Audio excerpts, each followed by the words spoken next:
One of the most important things that separates us from the rest of the world, that determines how far we go, how high we rise, is our ability to control our emotions. Now, it's easy to talk about controlling emotions when everything is going well, when life's smooth, when things are falling into place, when the sun is shining and you've got a good day. Well, sure, it's easy to stay calm, to stay collected, but when life throws you a curveball, when your plans don't work out, when you experience disappointment, now that's the test. I've been there before. I know what it's like to have things go wrong, to feel frustration, to face challenges that seem overwhelming. I've been in situations where I wanted to give in to those negative emotions, anger, fear, worry. But I'm telling you, giving in to those emotions will only take you further from your goals. It will cloud your judgment, rob you of your energy, and hold you back from making clear, rational decisions. The challenge in life is not that emotions come. The challenge is what we do when they show up. How do we respond? Because emotions, if you're not careful, can be like a storm. And when the storm blows through, if you're not anchored, it can blow you off course. How many times have you been in a situation where your emotions got the best of you, where you reacted too quickly, said something you regretted, made a decision that wasn't the best because you let your emotions take over? It happens to all of us. But the key is learning to get better at managing those moments. It starts with awareness. You have to be aware of what's going on inside. You can't control what you don't acknowledge. Too often people are so caught up in reacting to life, they don't even realize they're letting their emotions run the show. They're upset, they're angry, they're fearful, and they just react. They're like a puppet being pulled by the strings of their emotions. But I'm here to tell you today, you can cut those strings. You don't have to be controlled by what you feel in the moment. Now let's talk about that word control. What does it mean to control your emotions? It doesn't mean to suppress them. It doesn't mean to pretend you don't feel anything. It doesn't mean to become some kind of robot. No, that's not the point at all. To control your emotions means to guide them, to be in charge of how you respond to them, to when an emotion is there, but not let it control your actions. It's like this. Imagine you're driving a car and your emotions are in the back seat. They're with you. Sure, you can't throw them out of the car, but here's the key. They don't get to drive. You're the one behind the wheel. They might make some noise back there. They might try to get your attention, but at the end of the day, you decide where the car goes. You decide how fast or slow you go. And you decide when to turn. That's what it means to control your emotions. Now, some emotions are more challenging than others, aren't they? Fear is a big one. Fear has stopped more people from achieving their dreams than almost anything else. Fear of failure, fear of rejection, fear of the unknown. But here's the thing about fear. Fear is natural. Fear is there to protect you.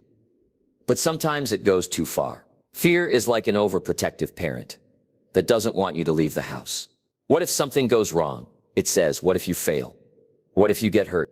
But here's the thing, if you listen to fear, you'll never leave the house. You'll never step into the world of possibilities. When fear comes knocking, acknowledge it. Say, I see you. I know why you're here. But don't let it make the decisions for you. Remember, you are the driver, not fear. Fear can ride along, but it doesn't get to steer. Another big emotion is anger. How many times have we let anger get the best of us? How many relationships have been damaged? How many opportunities lost because someone let anger take over? Anger is like fire. It can consume everything in its path if you let it.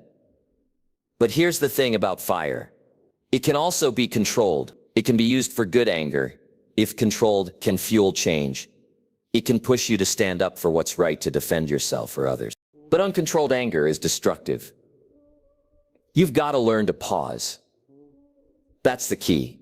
Pause. Take a breath. Step back before you react. Give yourself a moment to think. When you pause, you give yourself the power to choose how you'll respond. It might sound simple, but I'll tell you that pause can make all the difference in the world. It can save you from saying something in anger that you'll regret later.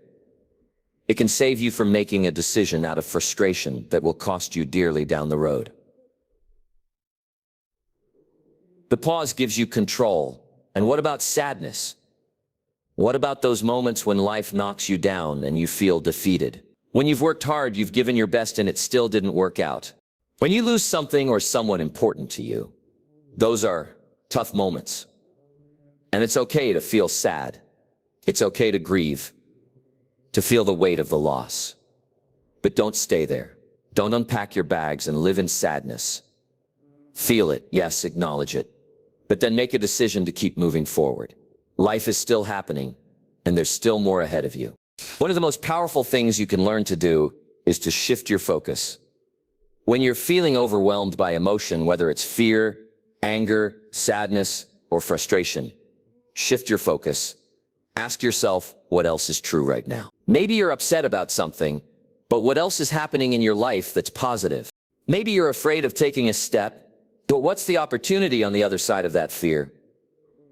Emotions will often try to make you focus on just one thing. But life is bigger than that. There's always more going on, but you've got to look for it. I remember working with a young man in my early days. He was talented, driven, but he had a problem. His emotions were running his life. If something didn't go his way, he'd get frustrated and quit. If someone criticized him, he'd get angry and lash out. And he couldn't understand why he wasn't getting ahead. I sat him down one day and I told him, you've got to stop letting your emotions run the show. You've got the talent, you've got the drive, but until you learn to control your emotions, you're always going to be stuck. It took time, but he started to understand. He started to practice that pause to shift his focus. And little by little, he gained control. And as he did, something amazing happened. His career took off. People started to trust him more. Opportunities came his way because people saw that he was steady, that he could handle the ups and downs without losing his head. That's the power of emotional control.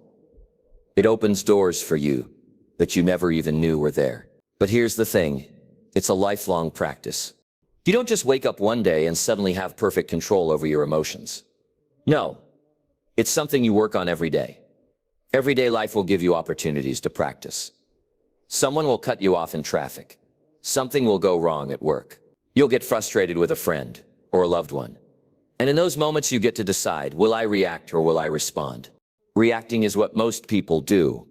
They feel something and they react instantly without thinking. But responding, that's different.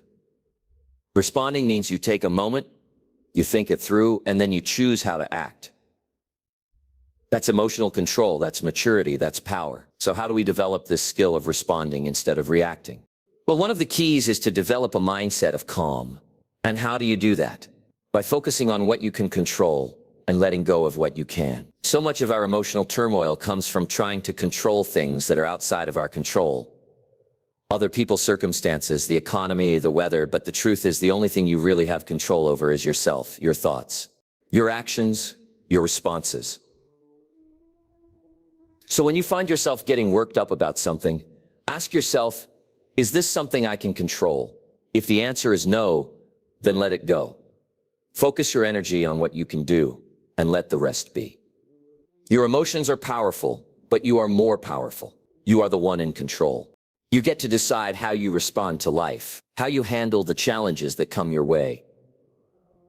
And when you learn to control your emotions, you'll find that life becomes so much more manageable. You'll have more energy, more clarity, and more peace. And that's a life worth living.